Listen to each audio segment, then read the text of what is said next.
Henry VIII's reign was a bit like that one guy on a stag night that always goes a bit too far.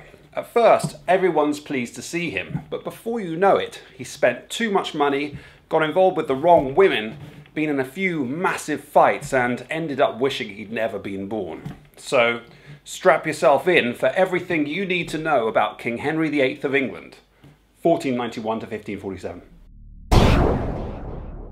Henry VIII wasn't supposed to be the king at all. He had an older brother, Arthur, Prince of Wales, who was married off to a rich Spanish princess and all set to inherit the throne when he died, aged 15.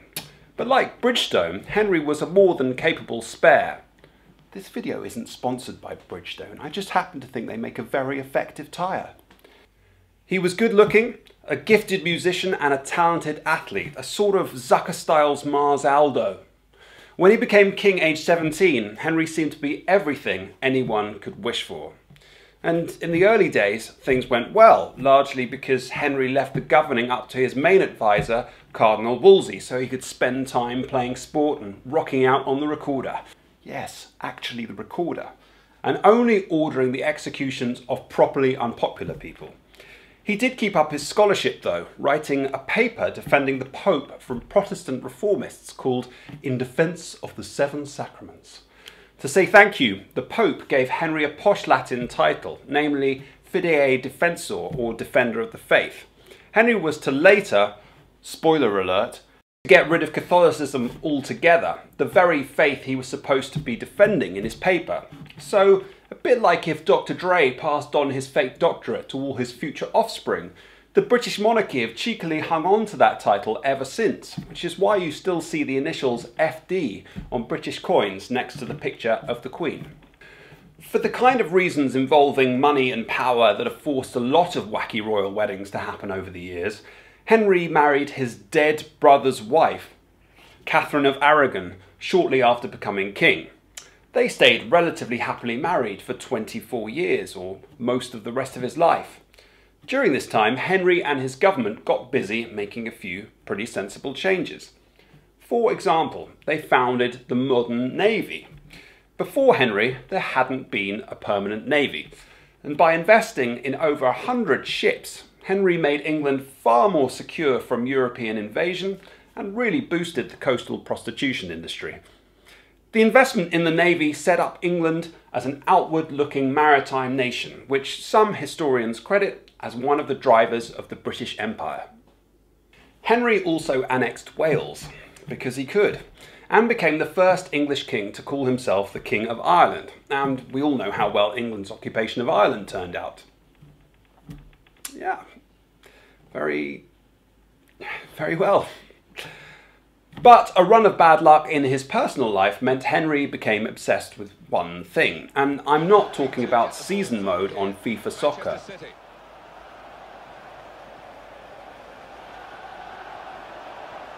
Sorry. Catherine and Henry had 6 children, including 3 boys, but only one of them, the future Queen Mary I, lived past a few days old. Henry was desperate for a son to secure his legacy and his own security. You see, England had just come through decades of a civil war known as the Wars of the Roses, where, like a 50-year medieval episode of The Apprentice, a few weak and unpopular leaders had been killed and replaced by their rivals. Not having a son put Henry and his family more at risk of suffering the same fate. Queen Catherine had reached her early 40s by this stage, and Henry fell for the much younger and much sexier Anne Boleyn. It was the king's decision to divorce Catherine and marry Anne that marks the start of things getting a little messy.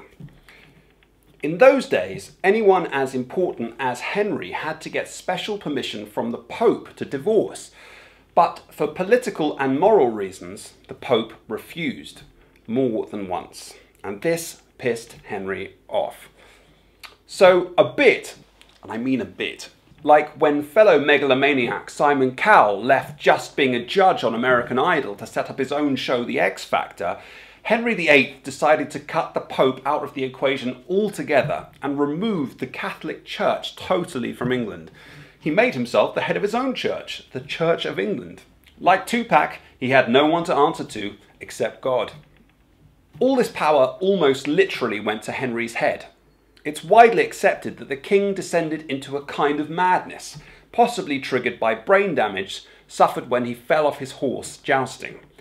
So, having been married to one woman for 24 years, he quickly charged through another 5 wives in 16 years, having 2 of them executed for crimes that were blown out of all proportion and they were probably innocent of anyway, just to get them out of the way.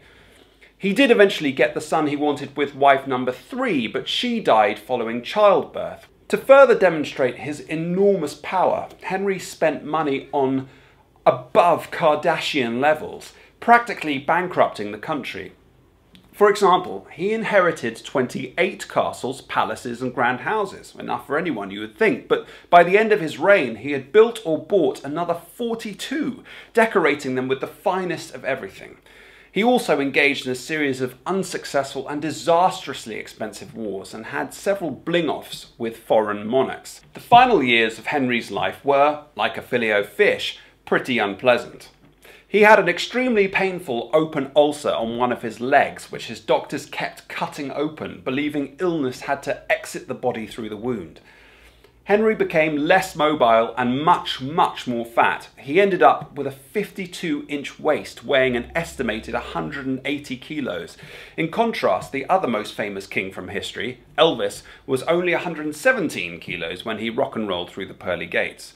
Henry put on so much weight that courtiers even padded out their clothes to flatter Henry that being fat was fashionable. You just have to look at the headlines on any celebrity magazine to see why Henry's story of divorces, affairs and dramatic weight gain has kept us gossiping about him for generations.